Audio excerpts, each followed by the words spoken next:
تو میں آپ سے یہ سوال کرتا ہوں, آپ تو براہ راست اس سے منسلک ہے نا, وہ کتنی دیر چلتی؟ ختم ہو گئی تو کتنی دیر چلتی؟ 2-4 دن چلتی, اس کے بعد تو میرے مزے تھے نا. تو بات یہ کہ یہ کوئی ایسی بات نہیں ہے. البتہ میں یہ ضرور کہوں گا کہ بعض حکومتی ذمہ داران نے اور خود تحریک انصاف کے ذمہ داران نے, میرے پاس وہ میسیجز موجود ہیں, اور مجھے اس سے زیادہ میں سمجھتا ہوں کہ شاید اس عہدہ لے کے مجھے لوگ اپریشیٹ نہ کرتے جو میری اس معذرت پہ لوگوں نے مجھے اپریشیٹ کیا ہے. کچھ لوگوں نے یہ بھی کہا کہ جی یہ تو ایک اعزازی منصب تھا, اور اس جیسا جو جب آپ یہ کہہ رہے ہیں کہ یہ ایک فکری ادارہ تھا, تو آپ جیسا نظریاتی آدمی اگر یہاں بیٹھا ہوتا تو یہ زیادہ اچھی بات نہیں تھی. بلکہ اس میں بھی میں کوٹ کرتا ہوں, مجھے اچھا لگا کہ ایک طرف ایاز صادق صاحب کا میسج میرے پاس موجود ہے. انہوں نے کہا کہ میں مبارکباد تو آپ کو دیتا, لیکن اس سے بڑی مبارکباد یہ ہے کہ آپ جیسے جرنلسٹ آج پاکستان کے اندر موجود ہیں. لیکن خواجہ سعد رفیق کے چونکہ ایک نظریاتی آدمی ہے, میں سمجھتا ہوں خاص طور پہ اقبال کے حوالے سے, اس شخص نے کہا کہ نہیں, میں آپ سے ناراض ہوں کہ آپ کو یہ منصب لے لینا چاہیے. ہو سکتا ہے کہ کل کو کوئی جو شخص وہاں پر آیا ہو وہ اس کی اقبال کے ساتھ اس طرح یکجہتی نہ ہو جس طرح یکجہتی کا اظہار آپ کر سکتے تھے. اور میں آپ کو مزیداری کی بات بتاؤں, پاکستان کی سیاست میں 95% لوگ ایسے ہیں جو پارٹیز بدلتے رہے ہیں. تو وہ لوگ آج تحریک انصاف کا جو حصہ ہے, تو ہم انہیں اور پارٹیز میں بھی دیکھتے رہے ہیں جو مسلم لیگ نون میں آئے ہیں. البتہ میں یہ بات ضرور کہوں گا کہ پاکستان کا جمہوری سسٹم زیادہ مضبوط اور توانا ہوتا اگر پارٹیز کے اندر جو ان کے نظریاتی لوگوں کو آگے لایا جاتا. نظریاتی لوگ آج مسلم لیگ نون میں کس کو سمجھ رہے ہیں؟ کیا مریم نواز نظریاتی ہیں یا آنے والے وقت میں دیکھ لیں آپ ان کو؟ دیکھیں, میں نے جب خواجہ سعد رفیق کی بات کی میں نے اسی لیے کی. دیکھیں, آپ ان کی پالیسی سے اختلاف کر سکتے ہیں, لیکن وہ بندہ پاکستان کے حوالے سے یکسو ہے. لوگ ہیں.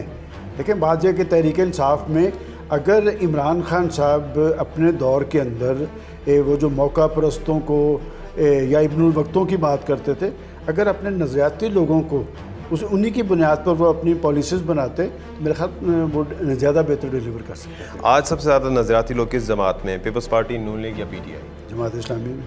جماعت اسلامی سب سے زیادہ ہے. دیکھیں نا, جو آپ ڈیو کریڈٹ ہے, جماعت اسلامی ہے, ANP ہے. آپ جب پارٹیز کی بات کرتے ہیں, آپ پاکستان میں تو جمہوریت مانگتے ہیں, آپ کی پارٹیز کے اندر ہی جمہوریت نہیں. یہ جن 3 پارٹیوں کی آپ نے نام لیا ہے, کیا ان کے اندر جمہوریت ہے؟ جماعت اسلامی کے اندر باقاعدہ الیکشن ہوتا ہے. آپ ANP دیکھ لیں, ANP کے اندر الیکشن ہوتا ہے کہ ایکچوئل پارٹیز وہ ہیں. اب ان کو عوامی پذیرائی کیوں نہیں مل سکی, یہ ایک علیحدہ سوال ہے. اور پنجاب میں تو ہم نے دیکھا تبدیلی آئی, تھوڑی سی چینجنگ آئی. وفاق میں کیا دیکھ رہے ہیں؟ شہباز شریف صاحب کیا سوچ رہے ہیں؟ کیا عہدے پر رہیں گے یا الیکشن کے بارے میں تجاویز مل رہی ہیں کہ ارلی الیکشن ہو جائے؟ دیکھیں, جو میں دیکھ رہا ہوں کہ یہ الیکشن ہونے ہیں, لیکن اس الیکشن کا فائدہ کوئی نہیں ہوگا جب تک آپ کچھ لائنز ڈرا نہیں کریں گے. اس لیے کہ کل کو پھر اس تماشا لگ جائے کہ جی میں نہیں مانتا. تو بات یہ کہ یہ تماشا اس ملک میں سے ختم ہونا چاہیے. یہ بڑا خوبصورت ملک ہے, اس میں اتنے وسائل ہیں جتنا جھوٹ بول لیا جائے. جس دن لیڈرشپ اپنے ذاتی اور سیاسی مفادات سے بالاتر ہو کر پاکستان کے بارے میں سوچے گی, ذرا نم ہو تو یہ مٹی بڑی زرخیز ہے. لیڈرشپ کس میں دیکھ رہے ہیں؟ میں کا تذکرہ آپ نے کیا کہ میں نہیں ہونی چاہیے, یعنی کہ عقل کل نہیں. کون سا میرے عقل کل؟ شہباز شریف کی طرف اشارہ ہے, کسی اور کی طرف اشارہ ہے؟ کہ میں اشارہ اگر آپ علیحدہ علیحدہ میرے سے پوچھتے جائیں, شہباز شریف کو میں نے عملی سیاست میں دیکھا ہے کہ ہوتا ہے نا, ایک شخص کے اندر ایک صلاحیت ہوتی ہے, وہ ہر ناممکن کو ممکن بنا سکتا ہے. آپ عمران خان صاحب دیکھ لیں کہ ان کا جو بنیادی طور پہ میسج تھا وہ تبدیلی ہے, سرکار کے سیاست میں تبدیلی کے نام پہ آئے تھے. دانش, میں نے وہ جلسہ ان کا اٹینڈ کیا ہے 30 اکتوبر 2011 مینار پاکستان, اور میں وہاں سے اپنے ٹی وی کو بیپر دے رہا تھا کہ جناب ہم اپنی اسٹوڈنٹ لائف میں ایک شعر سنا کرتے تھے, حیات لے کے چلو, کائنات لے کے چلو, چلو تو سارے زمانے کو ساتھ لے کے چلو. یہی فضا تھی وہاں پہ. اور اس کے بعد اسی رات میں نے آ کے اپنے چینل پہ ہم نے پروگرام کیا, شامی صاحب میرے ساتھ تھے 100%. ہم نے خان صاحب اس کے بعد میرے آفس شکریہ ادا کرنے کے لیے آئے, تو میں نے کہا خان صاحب یہ تبدیلی ہے جو آپ نے بات کی ہے. اور مجھے آج تک یاد ہے, انہوں نے 2 لوگوں کے نام لیے, انہوں نے کہا کہ میں ان کو لے لوں. تو میں نے کہا جی ان لوگوں کے خلاف یہ رد عمل تھا, یہ تحریک انصاف کا جلسہ نہیں تھا, یہ عام آدمیوں کا جلسہ تھا. جب آپ اپنی بنیاد سے اکھڑ جاتے ہیں نا, پھر آپ لڑک جاتے ہیں, پھر آپ کو اپنے منطقی انجام تک پہنچنا پڑتا ہے. مرحوم نوابزادہ نصر اللہ خان صاحب کہا کرتے تھے کہ ناگزیر لوگوں سے قبرستان بھرے پڑے ہیں. کوئی ناگزیر نہیں ہوتا, ملک ناگزیر ہے, پاکستان نے رہنا ہے. یہاں تو کہا جاتا ہے، کوئی کہتا ہے 3 ٹکڑوں میں تقسیم ہو جائے گا، کوئی کہتا ہے کہ یہاں پر یہ ہو جائے گا، کوئی کہتا ہے دیوالی. پاکستان نے دیوالیہ نہیں ہونا. یہ ہمارے کرتوت ہیں جس کی وجہ سے ہم یہاں پر پہنچے ہیں. اور کیوں پہنچے ہیں؟ یہ ڈالرز جو ہیں یہ پاکستان کے عوام پہ خرچ ہوتے ہیں، یہ عیاشیوں اور بدماشیوں پہ خرچ ہوتے ہیں خاص طبقے کے. یہ شافی ہے، یہ پاکستان کا حکمران ٹولہ ہے، اور یہ کچھ ان میں چینج کوئی نہیں ہے. میرا آپ دیکھیں، آپ ایک ینگ جرنلسٹ ہیں، مجھے آپ بتائیں کہ ان 3-4 پارٹیوں کے نظریات میں کیا فرق ہے. کسی ایک کا بتا دیں کہ اس کا یہ نظریہ ہے، اس کا یہ، سب ایک ہی نظریہ، اقتدار نظریہ ہے. اقتدار. تو بات یہ کہ میں سمجھتا ہوں یعنی روٹی کپڑا مکان تبدیلی، یہ سارے نعرے بس صرف یہ اقتدار میں آنے کے لیے. دیکھیں مجھے یاد پڑتا ہے کہ جب خان صاحب ٹیک آف کر رہے تھے تو میں اس وقت بیٹھ کے چینل پہ کہا کرتا تھا کہ اللہ کرے کہ یہ اپنے مشن میں کامیاب ہوں، لیکن ان سے ہونے والی مایوسی بہت زیادہ ہوگی. توقعات زیادہ ہیں. جی اس لیے توقعات. جب آپ سفید کپڑے پہن کے کھڑے ہوں گے نا، تو جب داغ پڑے گا نا، آپ جنہیں چور اور ڈاکو قرار دیتے تھے، بھئی آپ نے پاکستان کے ساتھ کیا کیا؟ آپ تو کہتے تھے کہ جی جب میں آؤں گا تو میں خودکشی کر لوں گا IMF کی طرف رجوع کرنے پہ. آپ نے سارا ملک ہی ان کو جا کے دے دیا. آج پاکستان کی تقدیر کے فیصلے IMF کر رہے ہیں. اچھا سلمان غنی صاحب، آپ نے ارلی الیکشن کا تو تذکرہ کیا کہ سولوشن یہی ہے.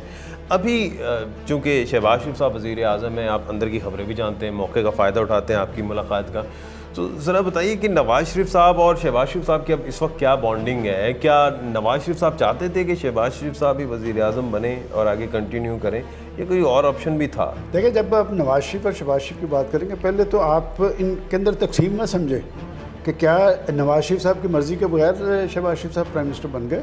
ایک تصویر جا کے انہوں نے پیش کی ہے، اور میں بڑی کھلی بات کرنے کا عادی ہوں. اس وقت پاکستان ڈوب رہا تھا، خان صاحب کو بھی پتہ تھا کہ میں کچھ دینے کی پوزیشن میں نہیں ہوں. میں یہ سمجھتا ہوں کہ فیصلے پولیٹیکل ہونے چاہیے. وہ یہ کہتے ہیں کہ سروائیول کا مسئلہ تھا، ہم نے اس لیے وہاں پر سیاسی تبدیلی کر لی، لیکن میں سمجھتا ہوں کہ انہوں نے بڑے فیصلے کر لیے، مشکل فیصلے کر لیے، لیکن اپنا سیاسی کیس کمزور کر لیا.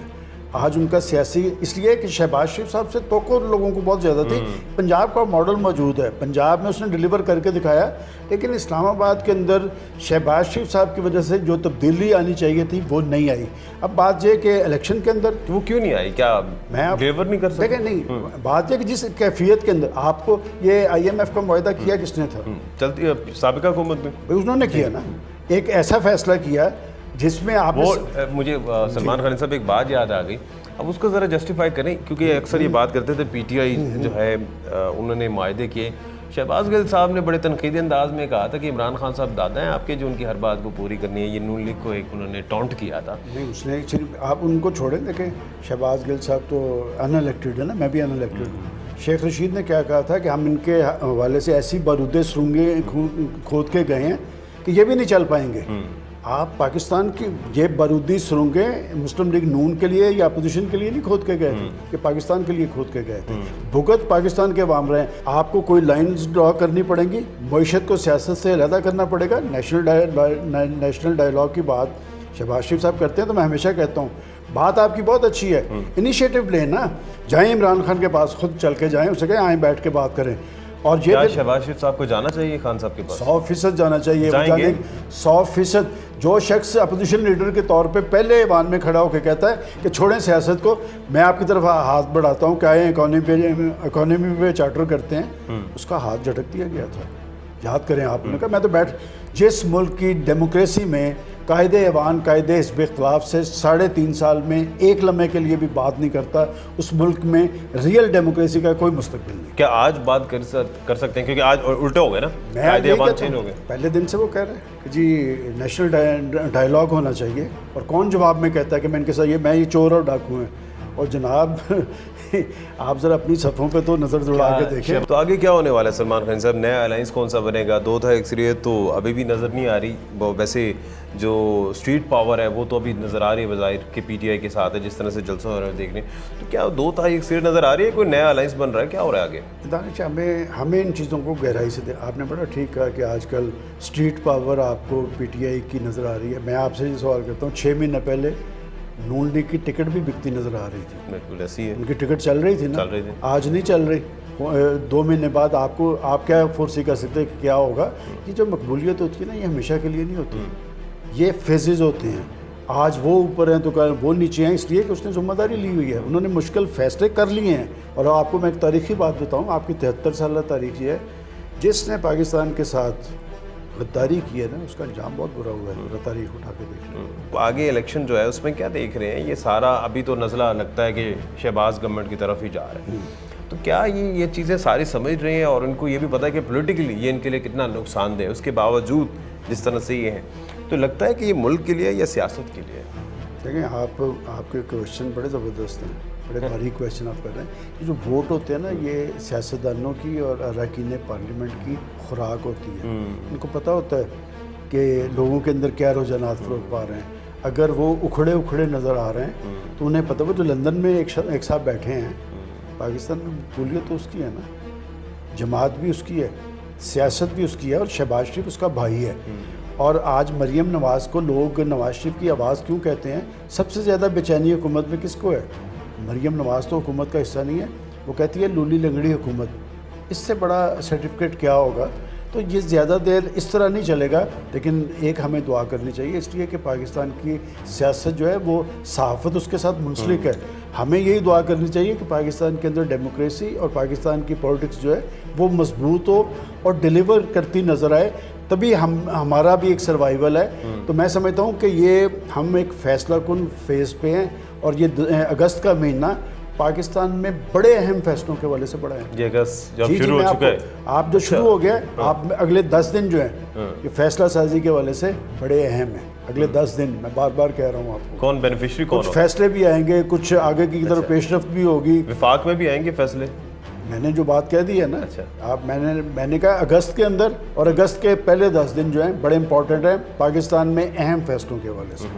چلیں، یہ تو ایک بریکنگ نیوز بھی ہے. اب جاتے جاتے سلمان غنی صاحب ذرا یہ بتائیے، کیونکہ اکثر لوگوں میں عوام یہ بھی پایا جاتا ہے، آپ نے ویسے کلیئر کیا کہ بھائی ہیں دونوں، نواز شریف شہباز شریف. اکثر جگہوں پر ہم نے دیکھا ہے کہ جو شہباز شریف صاحب کا بیانیہ تھوڑا اور ہے اداروں کو لے کے، مریم نواز اس معاملے میں جلسوں میں اگریسو نظر آتی ہیں. تو یہ کیا اسائنڈ ہے کہ آپ نے یہ کرنا ہے، ہم نے ٹھنڈا کام کرنا ہے، آپ نے اگریشن دکھانا ہے، یا پھر یہ الگ الگ نظریہ ہے؟ آپ کتنے بھائی ہیں؟ ہم 2 بھائی ہیں. ٹھیک ہے، دونوں کے خیالات 100% ایک ہیں. نہیں، وہ نہیں ملتے. ہم 7 بھائی ہیں، 7 کے خیالات مختلف ہیں، لیکن جب مصیبت پڑتی ہے تو آپ 2 بھی اکٹھے ہوتے ہوں گے، ہم بھی اکٹھے ہو جاتے ہیں. بات یہ کہ اس گھر کو میں 30-40 سال سے دیکھ رہا ہوں کہ خیالات اور ہوں گے، لیکن جب فیصلہ سازی ہوتی ہے وہ سارے اکٹھے ہوتے ہیں. بلکہ اگر آپ نیگیٹو کوئی بات میرے سے کہلوانا چاہتے ہیں تو پھر میں کبھی کبھی کہا کرتا ہوں کہ کام تقسیم ہوا ہے. چلیں، بہت شکریہ سلمان غنی صاحب ہمارے ساتھ موجود تھے اور بڑی سیر حاصل گفتگو ہوئی. عہدے سے معذرت کیونکہ یہ بھی بتایا، اور اگست کی جو انہوں نے بات کی ہے یہ بڑی حیران کن بات ہے اور بڑے چنبے کی بات ہے کہ اگست میں کیا ہونے والا ہے، یہ تو آنے والا وقت بتائے گا. اسی کے ساتھ ہی اپنے میزبان دانش حسین کو اجازت دیجیے. اللہ نگہبان.